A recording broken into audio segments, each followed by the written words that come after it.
आप देखो सांप बिच्छू जो होता है ना हमेशा ही हमेशा रहता है। ये और बात है कि हमेशा आपको दिखता नहीं है। जब सांप बिच्छू को मौका मिलता है निकलता है, लोगों को काटता है, दौड़ाता है और लोगों के ऊपर चढ़ कर रहता है। घर में चूहे जो घुसे होते हैं ना, देखो वो आपको पता भी नहीं चलेगा कि घर में चूहा घुसा हुआ है। जब तक आप घर में लाइव रहते हो, एक्टिव रहते हो, काम धाम करते रहते हो, चूहा आपको दिखने वाला नहीं है। जब घर पूर्ण रूप से शांत हो जाता है, आप सोने चले जाते हो या घर बंद रहता है, तब देखोगे चूहा जो है हलचल शुरू करता है, मतलब अपना जो बर्बादी का काम है वो शुरू करता है। देखो ये जो बात है ना हमें जीवन की कितनी बड़ी शिक्षा देता है। सांप बिच्छू जो होते हैं ना हमेशा ही हमेशा रहते हैं, लेकिन जो इंसान मजबूत होता है ना वो बिल से निकलते ही सांप बिच्छू को खदेड़ के मार देता है, ख़त्म कर देता है। कहने का तात्पर्य क्या रहता है कि हम जिस समाज में, परिवार में, परिवेश में रहते हैं ना, वहाँ हमें हर तरह के लोग मिलते हैं। कुछ लोग जो होते हैं ना बिल्कुल ही वाहियात, निगेटिव, नकारात्मक प्रवृत्ति के होते हैं, सांप बिच्छू जैसे होते हैं, तेज धार वाले होते हैं। ऐसे जो भी रिश्तेदार होते हैं ना ये हमेशा ही हमेशा यहीं रहते हैं। आपके इर्द गिर्द ही रहेंगे, आस पड़ोस में ही रहेंगे और जहाँ मौका मिलेगा ये आपके ऊपर चढ़ के रहना शुरू करेंगे, मतलब कि आपको रुलाएंगे, डराएंगे, धमकाएंगे।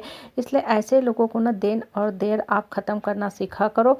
अपना एक स्ट्रॉन्ग वर्जन तैयार किया करो, अपनी रॉयल इमेज बना के रखा करो, ताकि ये आपको देखते ही भाग जाए। नहीं तो होगा क्या ना कि जो तेज़ धार वाले रिश्तेदार होते हैं ना, स्वार्थी तत्व होते हैं, जो सिर्फ और सिर्फ रिश्ते के आड़ में अपना स्वार्थ पूरा करते हैं, अपना स्वार्थ सिद्धि का काम करते हैं, ये हमेशा ही यहीं रहेंगे। कभी कभी करते क्या है ये लोग, ये हर पैतराबाजी अपनाते हैं, मीठा बोल के आपको प्रसन्नचित करने का काम करेंगे। ज़रूरत पड़ेगा तो आपके पैर के ऊपर भी गिर जाएंगे, माफ़ी भी मांग लेंगे।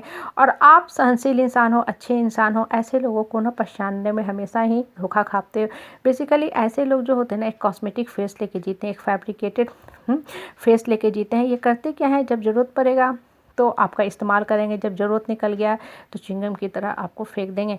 इसलिए अपने मन को, आत्मा को स्ट्रॉन्ग करके रखा करो। दुनिया को पहचानने की कोशिश किया करो कि कौन इंसान वास्तव में ही सही है और कौन किस मतलब से आपको इस्तेमाल कर रहा है।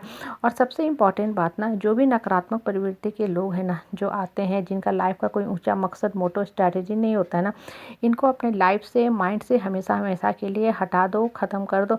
जैसे जो घर में बिना जो पुराने कचरे सामान होते जो अब हमारे किसी भी काम का नहीं होता, उसको हम डस्टबिन में फेंक देते हैं।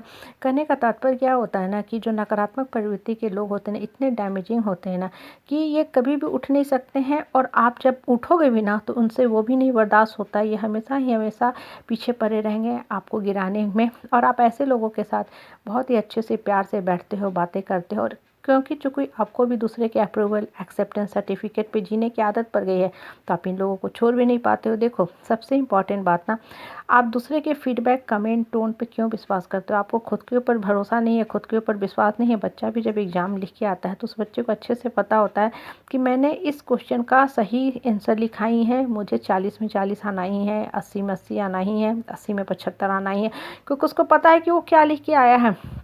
तो क्या आप अपने लाइफ का कॉपी खुद नहीं चेक कर सकते हो? आप अपने बारे में नहीं पता कर सकते हो, नहीं जान सकते हो कि हम क्या कर रहे हैं, नहीं कर रहे हैं, जो हम कर रहे हो कितना सही है? और अगर आपको कहीं डाउट भी लगता है तो आप सीधे ऊपर वाले से बात किया करो। खाली बैठो, एकांत में बैठो, शांत मन से बैठा करो। देखो जब आप शांत मन से बैठोगे ना तभी आपको लाइफ का स्पष्टीकरण भी समझ में आएगा कि लाइफ हमसे क्या कर रहा है और हमको अपने जीवन को किधर लेके जाना है। जितना ज़्यादा आप वाहियात लोगों के साथ बैठोगे ना, होगा क्या कि आपकी अपनी सोच खराब होती जाएगी, आप अपना सृष्टि खुद खराब करते जाओगे, चूँकि आपकी सोच गलत दिशा में जा रही है। और ये जो वाहियात लोग होते हैं ना, ये देखोगे हमेशा सिर्फ और सिर्फ माइंड को कंफ्यूज करने का काम करते हैं। आप बहुत अच्छे सोच लेके चल रहे थे, मिस्टेक भी इंसान करता है, और वो मिस्टेक जो होता है ना, देखो नेक्स्ट टाइम उस काम को बेटर वे में करने में मदद करता है। लेकिन जब आप बेकार लोगों के साथ बैठोगे ना, खाली पीली जो लोग होते हैं उनसे बहुत ज़्यादा बात करोगे, तो आपका जो अंतर मन होता है ना, जो मनोबल है वो टूटता जाएगा। क्योंकि जब भी आप गलती करोगे ये 10 बातें सुना देंगे, आपको नेक्स्ट टाइम लगेगा कि बेकार ही करना है, पता नहीं सफलता मिलेगा कि नहीं मिलेगा। और देखो जब इंसान रॉन्ग बिलीफ सिस्टम से कोई भी काम करता है ना तो उसको सफलता नहीं ही मिलती है। क्योंकि होता क्या है, पहले ही आप असमंजस में जी रहे हो, पहले ही आप डाउट में जी रहे हो कि होगा कि नहीं होगा, होगा कि नहीं होगा। तो ये क्या बता रहा है, काम तो आप कर रहे हो लेकिन आपका मन जो कह रहा है ना वो कह रहा है कि हाँ आपको असफलता ही मिलेगी। तो उस केस में आपको असफलता मिलना ही मिलना है। इसलिए ना बोलते हैं कि सिर्फ अपने मन को ऊपर वाला से जुड़ा करो। देखो जब मन और अंतरात्मा स्ट्रांग होती है ना, तो जो भी काम करोगे ना, आपका अंतर्मन ही आपको कहने लगे कि हाँ तुम सही कर रहे हो, तुम बढ़ते जाओ, तुम बढ़ते जाओ, तुम बढ़ते जाओ। और आपका मन ही आपको ऑप्शन भी बताता जाएगा। कहीं आप अटकते भी हो ना, कहीं आप लड़खड़ाते भी हो, तो आपको कृष्ण बैठे हैं, दुर्गा माँ बैठी हुई हैं गाइड करने के लिए, ना कि भैयात लोग।